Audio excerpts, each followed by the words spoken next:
वंदना ने कहा ज्ञान मार्ग में ज्ञान प्रसारी गुरु दक्षिणा है। हाँ, और कुछ नहीं चाहते हम, कोई भी गुरु कुछ नहीं चाहता, यही चाहता है कि आप प्रगति करें, और अगर आप दूसरों को भी करवा सकें तो और अच्छी बात है। फिर तो 100% से ऊपर भी 150%, 200% हो जाएगा फिर आपका काम।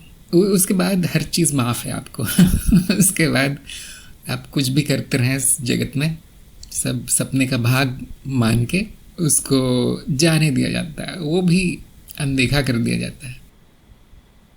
तो जैसे मेरे यहाँ पर पूरी तरह ये मना है कि कोई उपहार नहीं देगा, ख़ास तौर से जो नए नए आए हैं, जो कार्यक्रम में अभी पूरे बढ़े नहीं हैं, अनजान से लोग हैं, उनसे तो मैं बिल्कुल ही, मुझे गुस्सा भी आया था कभी कभी, लेकिन फिर भी कुछ लोगों ने देखा होगा, कुछ लोग कुछ ना कुछ दे ही देते हैं, उनको कितना भी मना करें, उनको मना नहीं किया जा सकता, उनका उनका गुस्सा या उनके आंसू नहीं देखे जा सकते।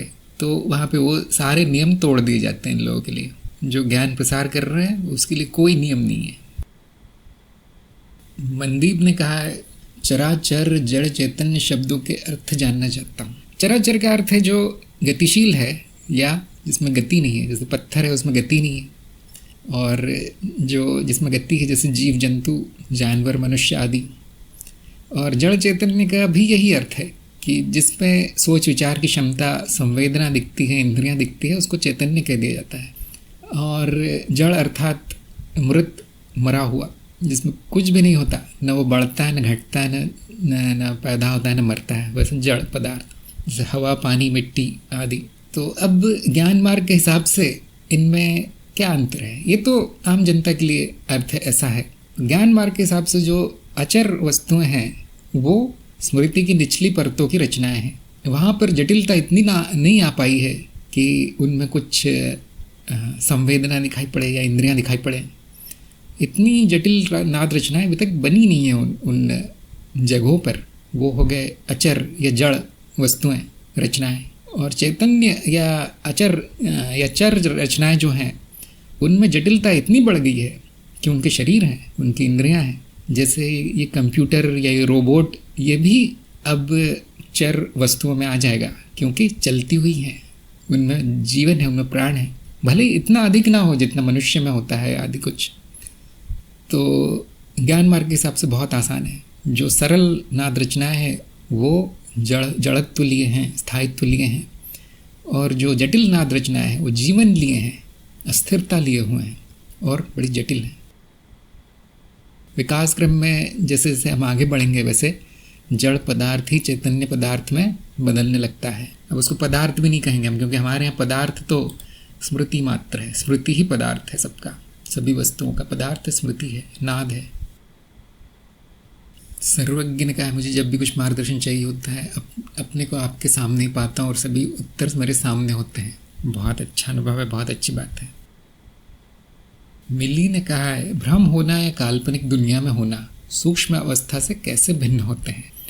स्मृति का खेल है। देखिए कौन सी स्मृति से अनुभव आ रहे हैं। जब आप कल्पना करते हैं, जब भ्रम होते हैं, तो जीव स्मृति का ही अनुभव हो रहा है आपको, जो आपके मन में है। आम भाषा में ऐसा कहें कि जो आपकी रोज की स्मृति है उसी में से कुछ न कुछ अनुभव हो जाएगा, और वो पूरी तरह से आप उस पर कह सकते हैं दावे के साथ कि झूठ है, भ्रम हुआ है, ये कल्पना है आपके सामने, आपकी आंखों के सामने, क्या आप कह लीजिए आंखें बंद करके जो दृश्य देखे जा रहे हैं, आपको ये उसमें दुविधा नहीं होगी कि ये सत्य है या नहीं। भ्रम हो सकता है थोड़ी देर के लिए सत्य लगे, लेकिन थोड़ी देर बाद पूरी तरह से सिद्ध हो जाता है कि वो झूठ था, बनावटी था, मिथ्या था।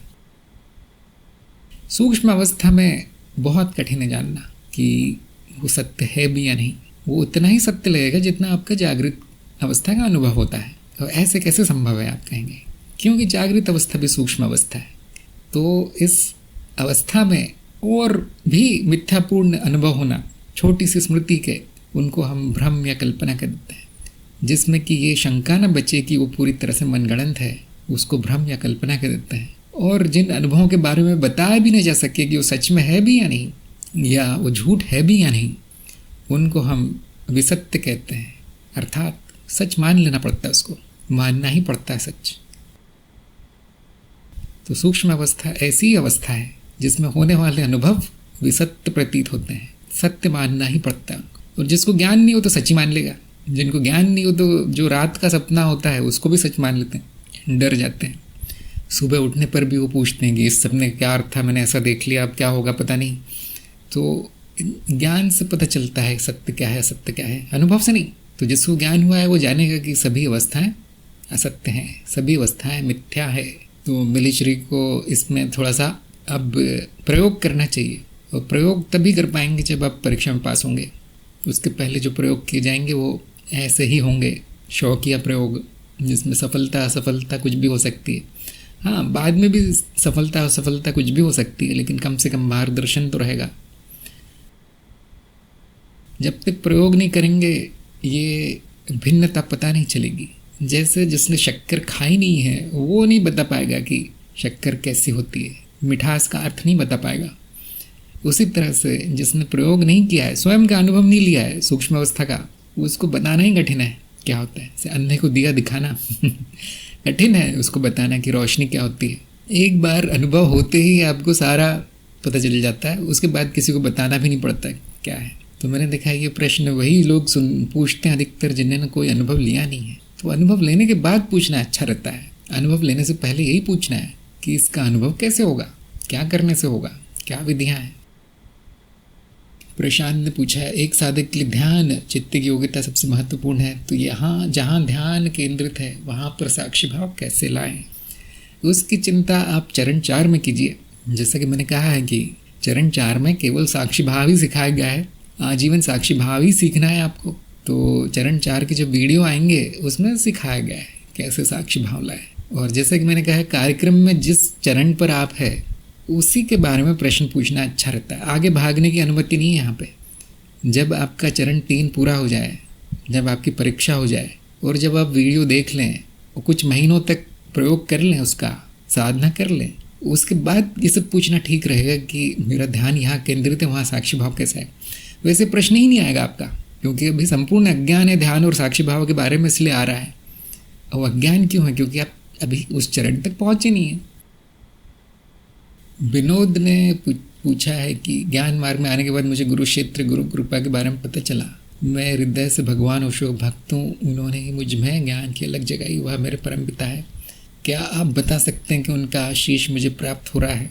मैं इतना बता सकता हूँ कि ज्ञान मार्ग में दूर दूर तक आपको सफलता नहीं मिलेगी, पहले ही बता चुका हूँ। फिर भी आप यहाँ पढ़े हुए हैं, किस कारण से पढ़े समझ में नहीं आ रहा। अगर ओशो के भक्त हैं तो उनके आश्रम में जाके उनके मार्ग पर चलिए, तब आपको आशीष प्राप्त होगा।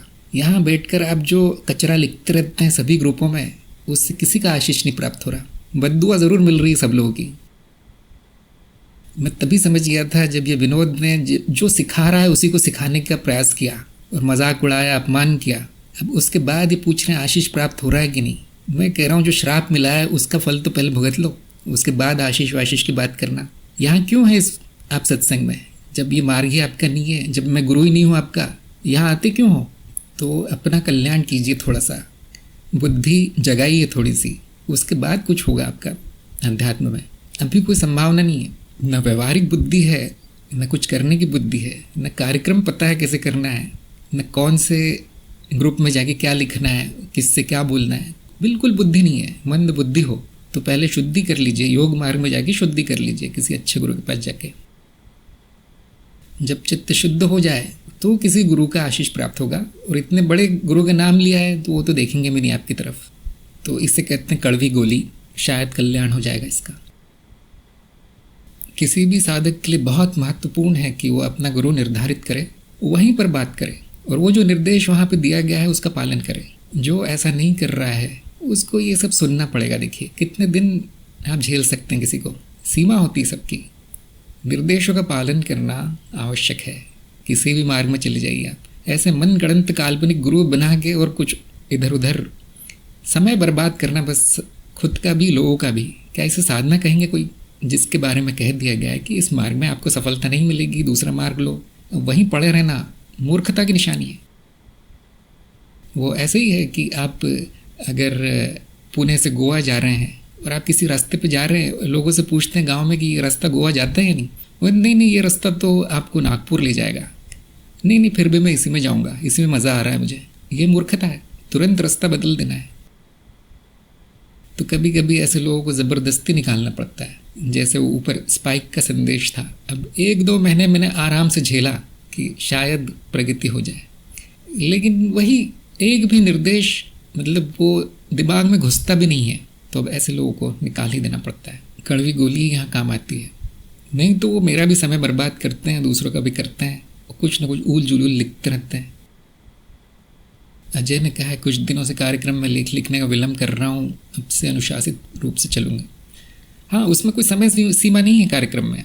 अगर आपके जीवन में ऐसा कुछ चल रहा है जो कि अधिक आवश्यक है, जिसमें अधिक समय देना है, तो आप वो दीजिए, बिल्कुल उसमें से नहीं निकाला जाएगा। जो कार्यक्रम में आ जाता है उसको तब तक नहीं निकाला जाता जब तक कि वो पूरी तरह से निष्क्रिय ना हो जाए, जिसमें कि एक भी लेख न लिखा हो जिसने। तो आपने काफ़ी अच्छी प्रगति की है, तो अब चल सकता है कार्यक्रम, कोई जल्दी नहीं है। ये इसको ऑनलाइन करने का एक ही कारण था कि घर बैठे आराम से अपना जो रोज का जो संघर्ष है जीवन का, उसको करते हुए आप ज्ञान ले सकें। यहाँ पे अनुशासन इतना ही है कि निर्देशों को मानना ज़रूरी है।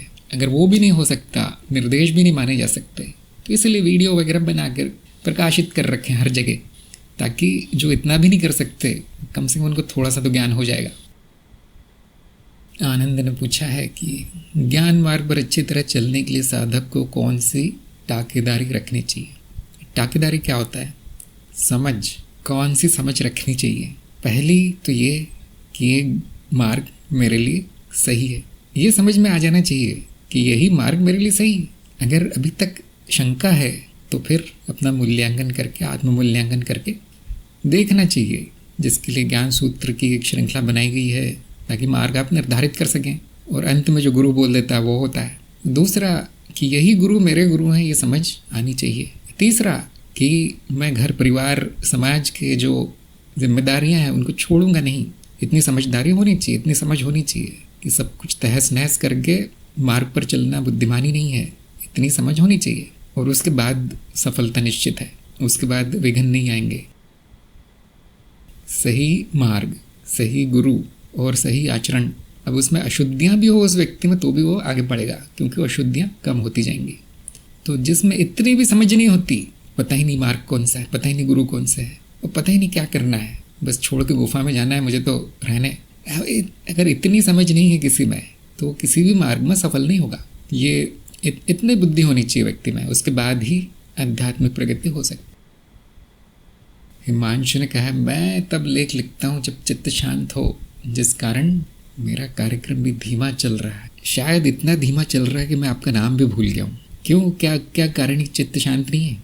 कौन सी समस्या है? मैंने अभी भी तो कहा है कि जो भी कार्यक्रम में अपनी समस्या मुझे लिख सकते हैं, लिख कर भेज सकते हैं। क्या करूँगा मैं, क्या नहीं करूँगा, वो तो जो मेरे वश में है उतना कर देता हूँ मैं, बाकी ऊपर तो चला ही जाता है। फिर वो सांसारिक समस्या है, कोई बात नहीं, जो भी है ईमेल कर दीजिए मुझे। सभी को ये संदेश है, हिमांशु को ही नहीं, सभी को ये है कि आप गुरु से नहीं कहेंगे तो किससे कहेंगे। मैंने 1-2 जगह बोल रखा है कि मुझे अपनी समस्याएं मत बताना, ऐसा बोल रखा है, लेकिन वो उनके लिए जो कि मार्ग पर नहीं है, जो किसी भी मार्ग पर नहीं है, जिन्होंने कितने दिवसीय कार्यक्रम भी नहीं किया अभी तक, वो सीधे आगे समस्या बताने लगते हैं। तो जब मैं पूछता हूँ आपके गुरु कौन है, मार्ग कौन है, वो बोलते हैं ये क्या होता है, आप गुरु है ना, आपको चमत्कार आता है ना, इसलिए मैं बता रहा हूँ।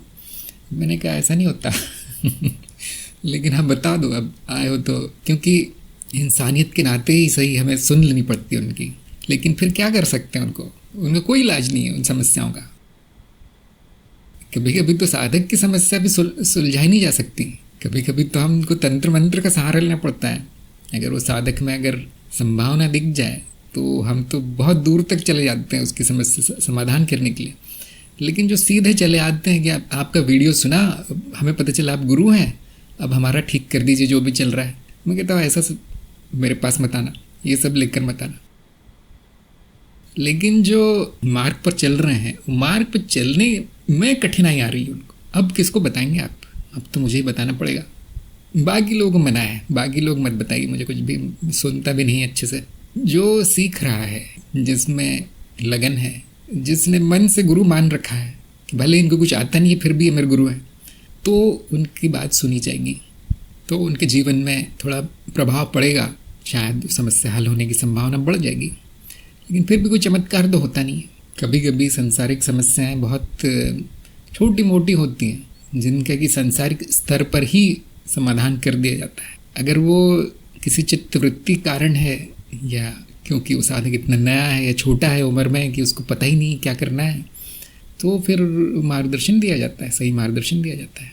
तो जो समस्याओं के कारण मार्ग पे नहीं चल पा रहे हो उनको ज़रूर बतानी है समस्याएं। कभी कभी मैं नहीं कर सकता तो किसी के पास भेज दिया जाता है जो कि हमारे ही साधक होते हैं।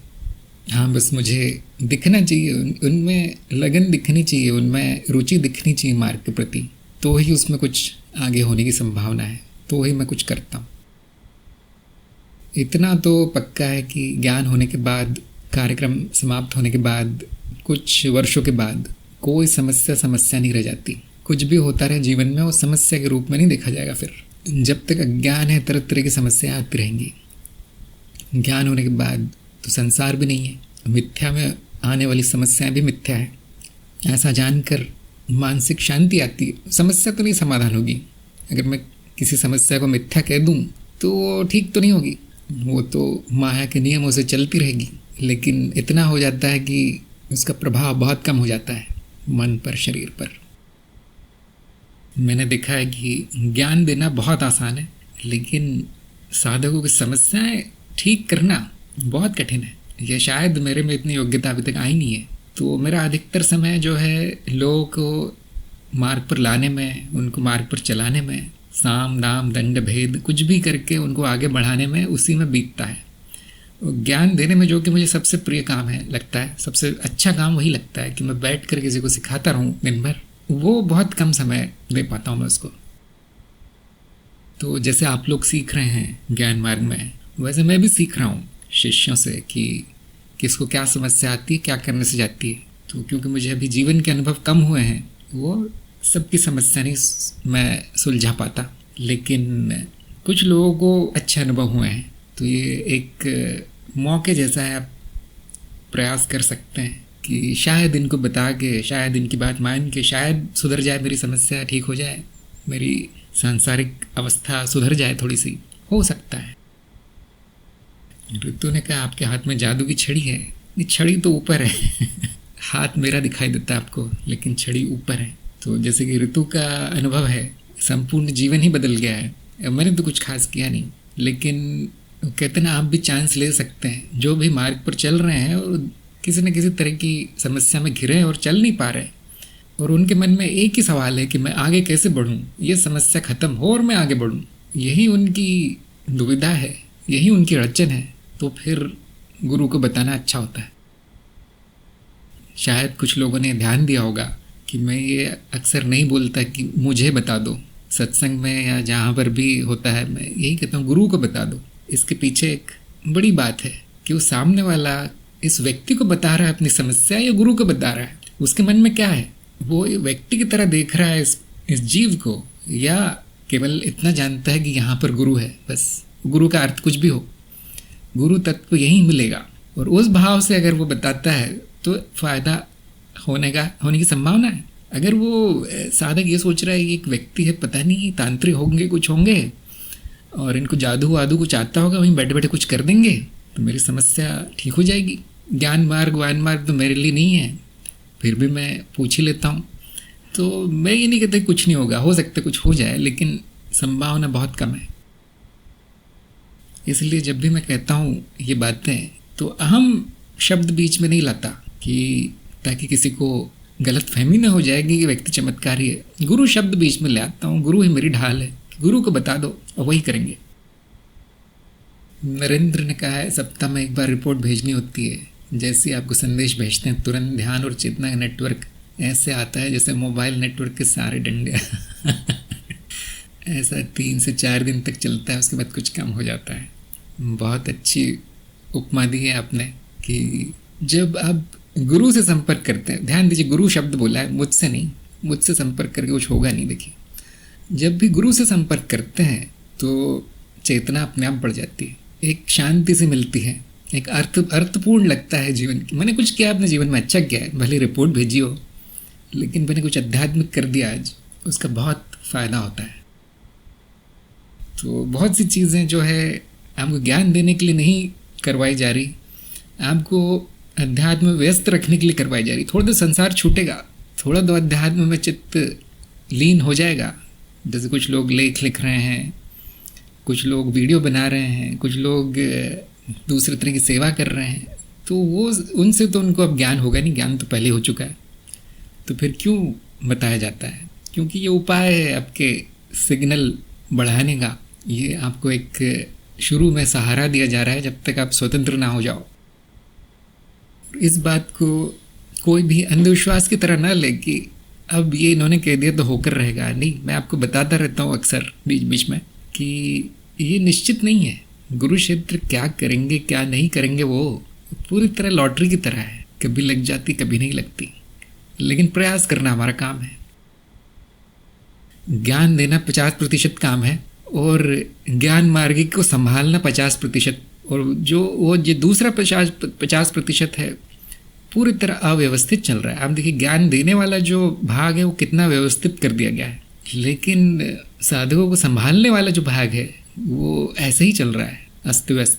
तो उसको भी थोड़ा व्यवस्थित करने का प्रयास शुरू किया है मैंने धीरे धीरे। जैसे मुझे अनुभव होते जा रहे हैं, मेरा अनुभव बढ़ते जा रहा है, तो वैसे वैसे उसको भी व्यवस्थित करने का प्रयास किया जा रहा है। अभी कहाँ तक हमें सफलता मिली है?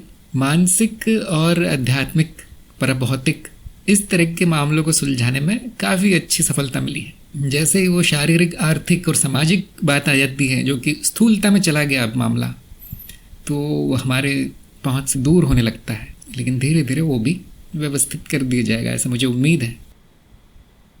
और बाकी लोगों से भी यही मैं कहना चाहूँगा कि यदि आप कार्यक्रम में आगे बढ़ चुके हैं या परीक्षा वरीक्षा हो चुकी है, तो आपके लिए कुछ किया जा सकता है। शर्माने की ज़रूरत नहीं है उसमें कि ये बात मैं कैसे बताऊँ। अगर वो हो सकता है तो कर दिया जाएगा, नहीं हो सकता कोई बात नहीं।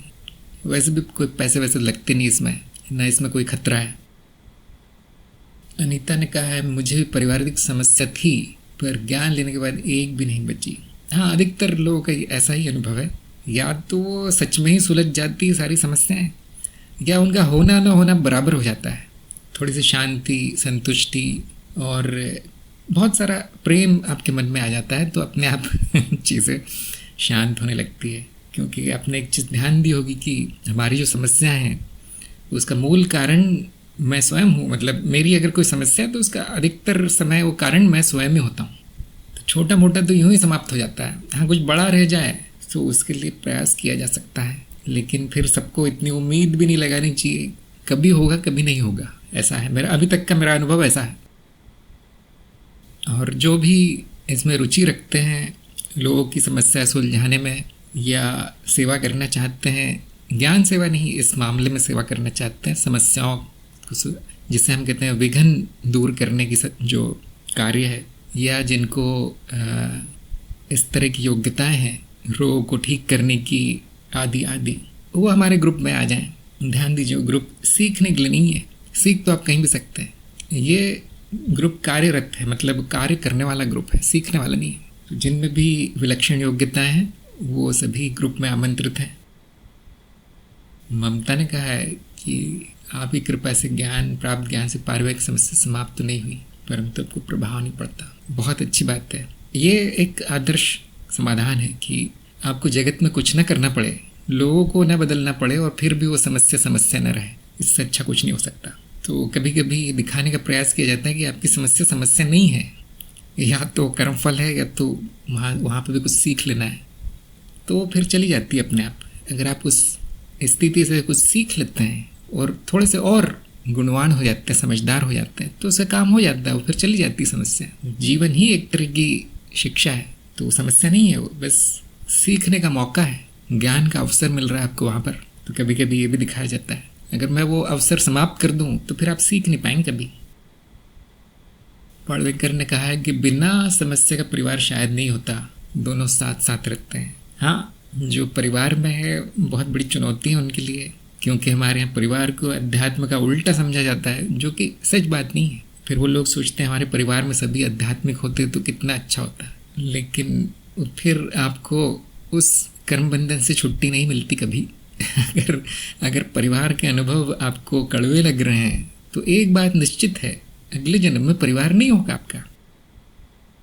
परिवार से मेरा अर्थ है जो नकली रूप से जुगाड़ा जाता है सामाजिक बंधनों में, जो सामाजिक कुरीतियों के कारण आप बंधे हैं अनावश्यक बंधनों में, वो कभी नहीं होगा। फिर ऐसा तो हो ही नहीं सकता कि आपके जन्म हो जाए, वो माँ बाप ही ना हो, भाई बहन ना हो, वो तो होगा ही, लेकिन फिर आसक्ति नहीं होगी वहाँ पर, इस तरह कुछ होगा, अनावश्यक बंधन नहीं होंगे। अनावश्यक बंधन से मेरा अर्थ है कि जहाँ पे प्रेम ना हो अनावश्यक बंधन है। इस माँ बाप शादी कर देते हैं ज़बरदस्ती, वहाँ पे कुछ हो ना हो उसको परिवार कहा जाता है, वो बेकार है, अनावश्यक बंधन है। जहाँ पे प्रेम से बांधा गया है बंधन, वो कुछ काम का है, नहीं तो अगले जन्म में वो छूटने वाला है। तो कैसे पता चलता है कि क्या काम का है, क्या छूटने वाला है? जहाँ आपको सुख मिल रहा है वो रहेगा, कई जन्मों तक रहेगा, और जहाँ आपको दुख मिल रहा है, जहाँ कड़वाहट है, वो या तो इसी जन्म में छूटेगा या तो अगले जन्म में पक्का है छूट ही जाएगा। तो जिनके भी परिवार में अगर परिवार का पर्यायवाची हो गया समस्या, वो एक चीज़ ध्यान में रखिए, अगले जन्म में नहीं मिलेगा वो चीज़ नहीं मिलेगी आपको अगले जन्म। इसलिए मैं कहता हूँ गुरु का कार्य जोड़ना नहीं तोड़ना है। लोग घबरा जाते हैं कि अब कल से तो मैं रास्ते पे आने वाला हूँ, मेरा परिवार नहीं रहेगा। नहीं, कल से नहीं। अध्यात्म में कार्य दिनों में, महीनों में, सालों में नहीं होता है, जन्मों में होता है। आध्यात्मिक क्षेत्र में समय को जन्मों में मापा जाता है। जैसे आप महीनों और वर्षों में मापते होंगे समय को, वैसे हम जन्मों में मापते हैं कि चलिए 4 जन्म में कर देंगे। तो वो और दुखी हो जाते हैं कि मैंने ऐसा क्या बुरा किया आप 4 जन्म तक मुझे ये करवा रहे हैं। लेकिन यहाँ पर समय ऐसा ही चलता है। देखिए, अनंत काल है आपके पास। अब 4 जन्म कौन सी बड़ी बात है? खुश होना चाहिए कि सैकड़ों जन्म का कार्य 4 जन्मों में हो रहा है। तो जो पारिवारिक कार्य हैं आपके, समस्याएं हैं, ज़्यादा घबराना नहीं चाहिए। वो 1 या 2 जन्म तक ही चलेगी, ज़्यादा से ज़्यादा। अगर आपने बहुत ही आसक्ति आ गई आपके मन में, वो ज्ञान शून्य है, तो वो 2-3 जन्म ही चलेगा और कुछ नहीं। जैसे ही आपके मन में बंधनों से मुक्ति की इच्छा आती है, आपकी मुक्ति शुरू हो जाती है। आपकी मतलब जीव की, आपकी तो मुक्ति नहीं हो सकती, पहले से ही मुक्त है।